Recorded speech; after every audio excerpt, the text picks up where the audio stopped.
മുബഷിർ അക്ബർ നമുക്കൊപ്പം ചേരുന്നുണ്ട്. Mubashir Akbar, good morning Mubashir Akbar. എന്താണ് പഞ്ചാബിലെ ഒരു പൊതുവെയുള്ള അവസ്ഥ? ഇന്നലെ ജലന്ധറിലൊക്കെ ചില ഡ്രോണുകൾ പ്രത്യക്ഷപ്പെട്ടു എന്നോ അവിടെ ബ്ലാക്ക് ഔട്ട് പ്രഖ്യാപിച്ചു എന്നോ ഒക്കെ കേട്ടു.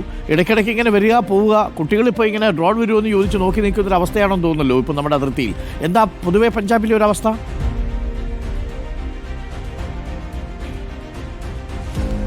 Good morning Arunkumar. ജനജീവിത പൊക്കത്തിന്റെ സാധാരണ നിലയിലേക്ക് എത്തിയതിന് പിന്നാലെ ഇന്നലെ വീണ്ടും അപ്രതീക്ഷിതമായിട്ട് പാകിസ്ഥാന്റെ ഭാഗത്തു നിന്നും ഡ്രോണുകൾ ഈ പറയപ്പെടുന്ന പഞ്ചാബിന്റെ അതിർത്തി മേഖലകളുടെ പശ്ചാത്തലത്തിലാണ് പഞ്ചാബിലെ 4 ഇടങ്ങളിൽ അപ്രതീക്ഷിതമായിട്ട് ബ്ലാക്ക് ഔട്ട് പ്രഖ്യാപിച്ചിരുന്നത്. അമൃത്സർ, അതുപോലെ തന്നെ ഹൊഷിയാർപൂരിലെ 2 ഇടങ്ങൾ, Jalandhar എന്നിവിടങ്ങളിലായിരുന്നു black out പ്രഖ്യാപിച്ചിരുന്നത്.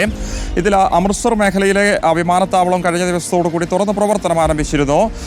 Black out അപ്രതീക്ഷിതമായി പ്രഖ്യാപിച്ചതിനെ തുടർന്ന് ഡ്രോണുകൾ ആകാശത്ത് കാണപ്പെട്ടതിനെ തുടർന്ന് അമൃത്സറിൽ നിന്ന് പുറപ്പെട്ട വിമാനങ്ങളൊക്കെ തന്നെ പൂർണ്ണമായിട്ടും റദ്ദാക്കുന്ന ഒരു സാഹചര്യം ഉണ്ടായി എന്നുള്ളതാണ്. ജലന്ധറിലും സമാനമായിട്ടുള്ളൊരു സാഹചര്യം ഉണ്ടായിരുന്നു.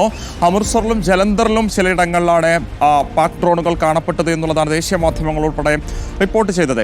പഞ്ചാബിനെ സംബന്ധിച്ച് അതിർത്തി മേഖലകളിലെ വിദ്യാഭ്യാസ സ്ഥാപനങ്ങൾക്കൊക്കെ തന്നെ ഇപ്പോഴും അവധി തുടരുകയാണ്. സുരക്ഷാ മുൻകരുതലിന്റെ ഭാഗമായാണ് ഇപ്പോഴും ആ ഒരു മേഖലയിൽ അവധി തുടരുന്നത് എന്നുള്ളതാണ് പഞ്ചാബിലെ വിദ്യാഭ്യാസ മന്ത്രി വ്യക്തമാക്കുന്നത്.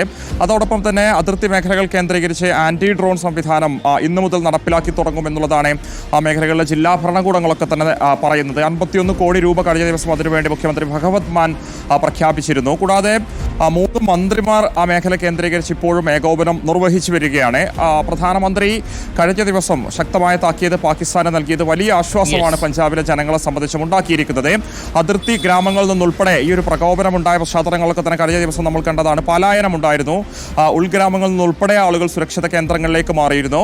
എന്തായാലും നിയന്ത്രണങ്ങൾ കുറഞ്ഞൊരു പശ്ചാത്തലത്തിൽ ഗോൾഡൻ ടെമ്പിൾ ഉൾപ്പെടുന്ന മേഖലകളിലേക്കും വിനോദസഞ്ചാരികൾ എത്തി തുടങ്ങിയിട്ടുണ്ട്. ഓക്കെ, മുബഷിർ നേരത്തെ ഗോൾഡൻ ടെമ്പിളിൽ പോയതാണ്. പ്രേക്ഷകർക്ക് അറിയാവുന്നതുപോലെ അവിടെ ഇപ്പോൾ വീണ്ടും വിശ്വാസികളുടെയും സന്ദർശകരുടെയും ഒക്കെ ഒഴുക്ക് തുടരുകയാണ്.